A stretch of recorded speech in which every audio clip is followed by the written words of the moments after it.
Well, first, I think it has to do with our perceiving, actually, not perception, but maybe the word conceiving is more accurate. The term and the reality of providence. Okay, so true. The whole all levels of reality are being guided, and they are part of the plan. But they are the presence. You can say the presence of us being able to participate within. It's in different concentration. Okay, so let's say, within the perception of reality, there is a huge concentration of the dross, of Klipot, which is part of the plan. But we are not able actually to see providence and the plan through that, because it's being covered by the agenda of the dross, of Klipot. Okay? So this is why we're saying we need to go to face the way our generation sees reality, and to go from lower concentration to higher concentration, which is within the ecology that we try to create now. The ecology that we create, its power as well depends on the importance that we place on the offer of this ecology. So it grows itself. It's not. It's like what we're reading now in the article Cherut, yeah, that it's not only it has to do with genetic and epigenetic. So, but with epigenetic, it seems to us that we are able to be more involved with these changes or with influences, yeah.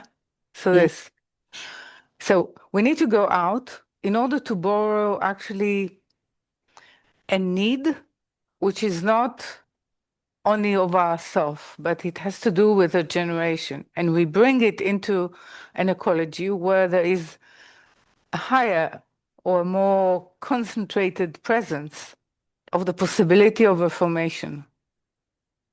So this is why we start with surrender. We surrender to the term of engagement of this ecology, which we hope that every time that we are coming into it, we invest in it importance, and therefore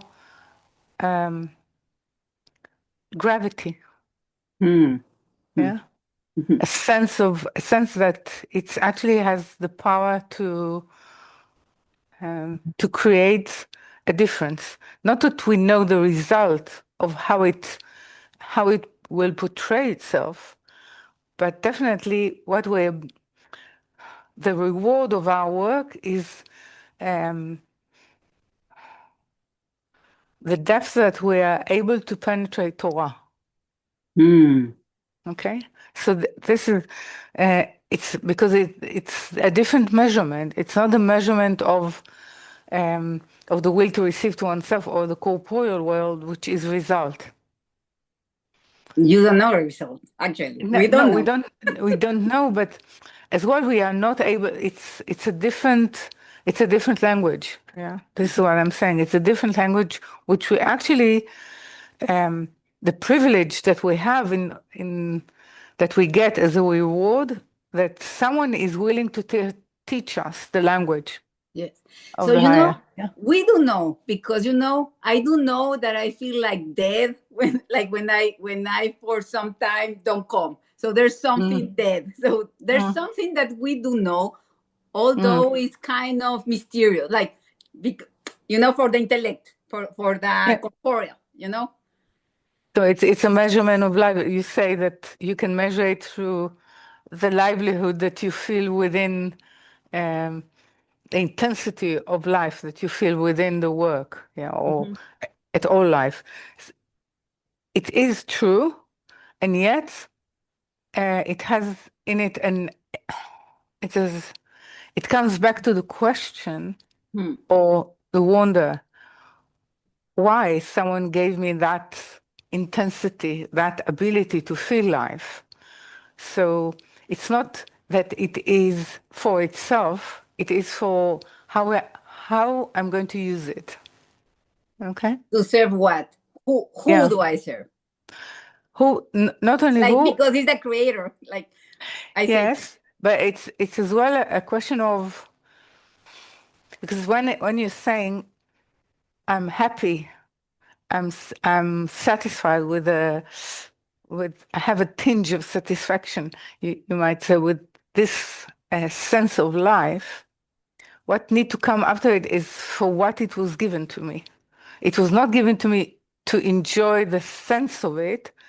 The sense of it need to actually be harnessed into. of course. But Rabbah, give me a little Yeah, candy a at little. least. 5 minutes. Give me a little Okay. candy. 5 minutes. Okay. 5 minutes, and then it's done. Okay. No. And from Okay. the article, this the branch and the root, and that the reformation of sight, the ability to see.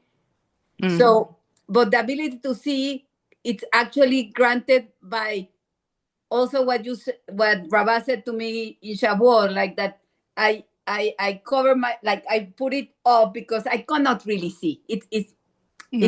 It's through the epigenetic, like through the environment that we are in service or partnering, correct? Well, it comes from Tzimtzum Bet. Yeah. It comes from the ability of Bina to actually to raise Malchut into her form of seeing things. How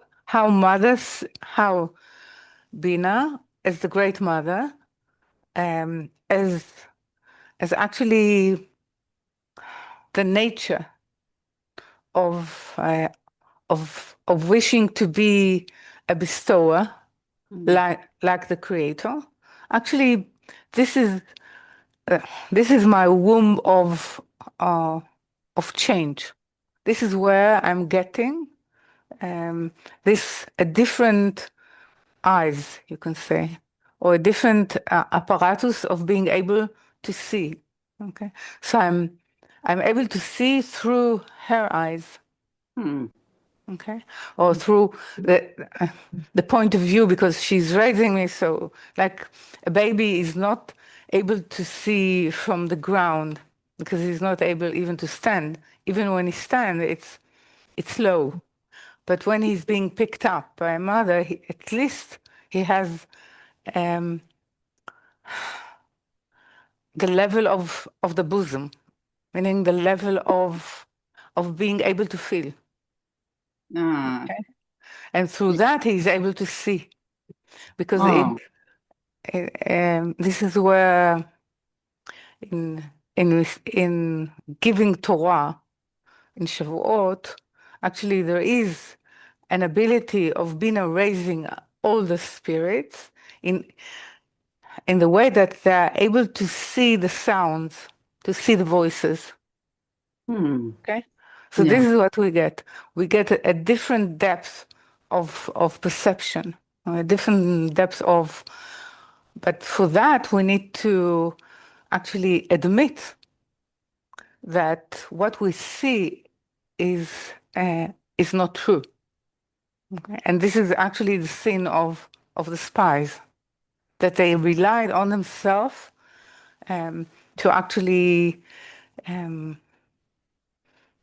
would say, to judge the opportunity according the opportunity of getting into reforming Malchut. They judged it according to their perception.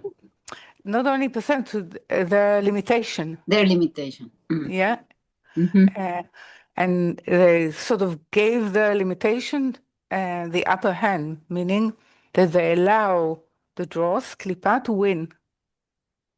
Okay. So this is why at the end of this portion, we have the edict of tzitzit, which is actually to do with reforming sight, or to remind us that we will not rely on what we actually corporeally see. Okay, so this is how it and the fact that we don't have an actual standard, I would say, measurement, being able to judge or to evaluate actually the forces that are at play in reality. So this is why we need a different ecology in which we can acquire a different ruler, you can say. Okay? So this.